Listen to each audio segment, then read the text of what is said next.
Hello guys, and welcome back to another cold episode. On today's episode, sorry about my voice, I just got done with the 24-hour stream, and my voice is still recovering. But I noticed something rather troubling when it comes to Yu-Gi-Oh! And modern card design. So I was scrolling through the Duelist Cup 2022, which I believe was an invitational, invite-only tournament from in the OCG, and I noticed this.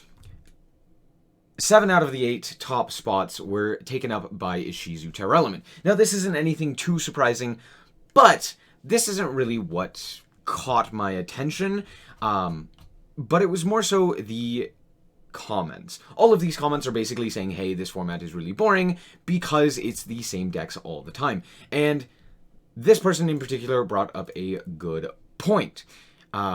This one is saying nobody is playing Ash. That's kind of interesting. And this one brings up the fact that the reason that Ishizu isn't playing Ash is because they can just play on the opponent's turn. Given the fact that they have Hafunes as well as the Herald of Arclight and the Ishizu cards, which are able to just mill more cards to basically allow them to play on the opponent's turn, it means that, while yes, they're not technically able to play around the Maxi, they don't really need to. They can literally just pass the turn and continue playing on your turn. And this reminded me of something, that being Flunder.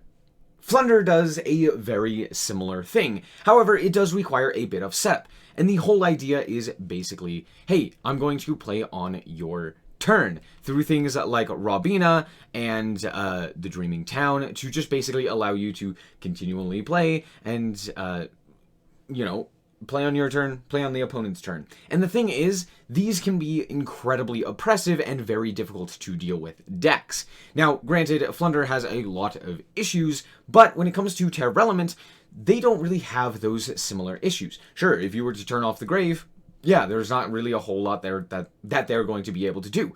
The problem is, you have to turn off the grave, which is a lot harder to do than just negating a single activation of something like Robina or an Eaglin or something like that.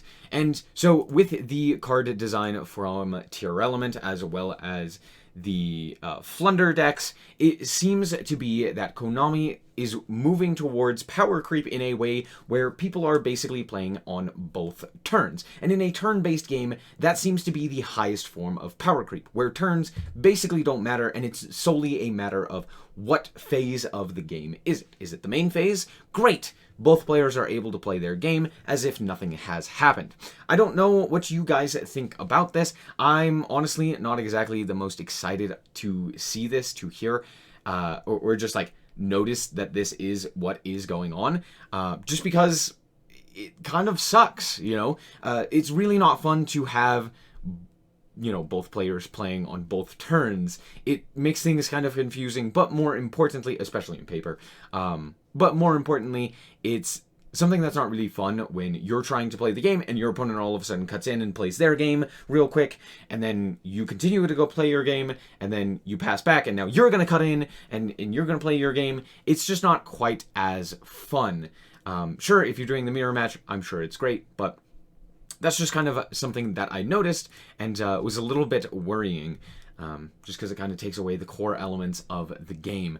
And that's basically all that I wanted to say. Kind of, hey, what do you guys think about this? This is a weird kind of like the next level of power creep, and just kind of interesting to see what's going on given the whole situation with Ishizu Terra Element in the OCG, as well as Flunder currently in Master Duel, and just in general within the TCG and OCG as well.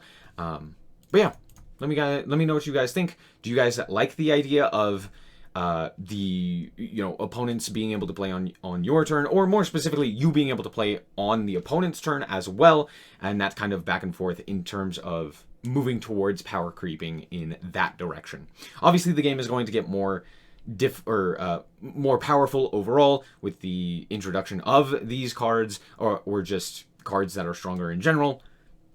Obviously, we're going to get better and better cards. That's just how Yu-Gi-Oh works. So yeah, just let me know what you guys think, and thank you guys so much for watching. Hope that you guys did enjoy it. If you did, I like it very much, so appreciate it. And if you want to check out more content like this, as well as more Yu-Gi-Oh, then just be sure to subscribe.